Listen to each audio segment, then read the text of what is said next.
May babae nasa bintana, laging sumisilip, tumitingin sa daan.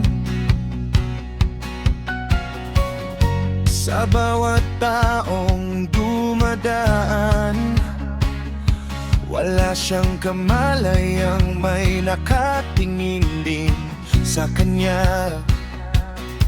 Ang kanyang kaibigan ay lihim na humahanga, tinititigan ng palihim, puso'y kumakabog na. Ngunit natatakot magbukas ng bibig, baka masira ang samahang matagal nang nabuo. Sa bintana siya'y nakatingin, hindi alam na siya rin ay pinagmamasdan. Marahil bagong araw ay magkatuluyan, pag-ibig na tahimik, walang salitang naririnig. Hanggat may pagkakataon, sabihin agad, upang hindi masayang ang damdamin sa loob ng dibdib.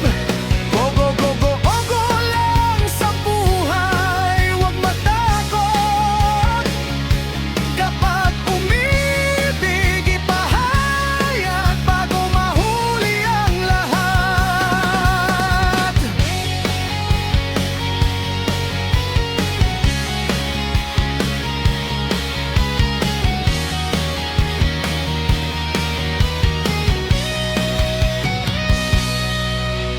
Pag-ibig na itinatago sa puso, lalong lumalalim, lalong bumibigat ang loob.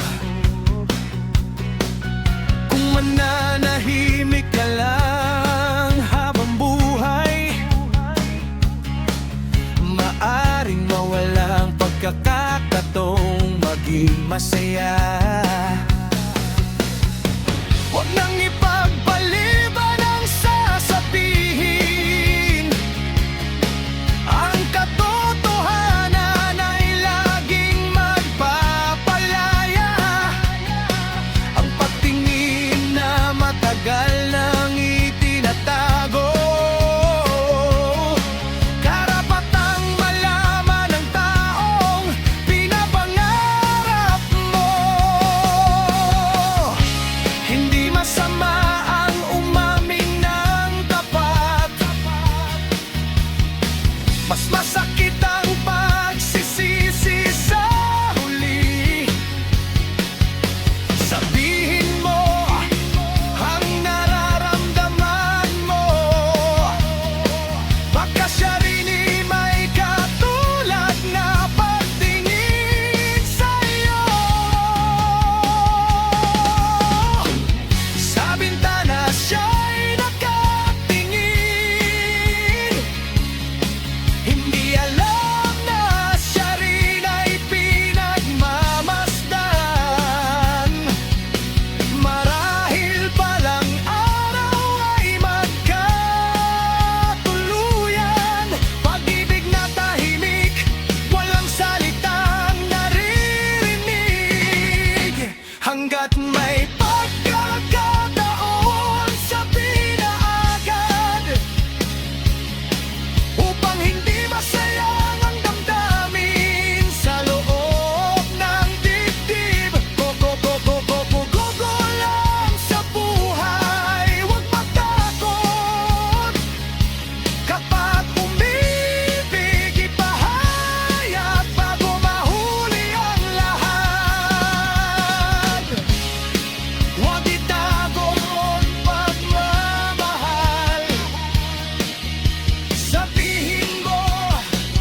iyong puso.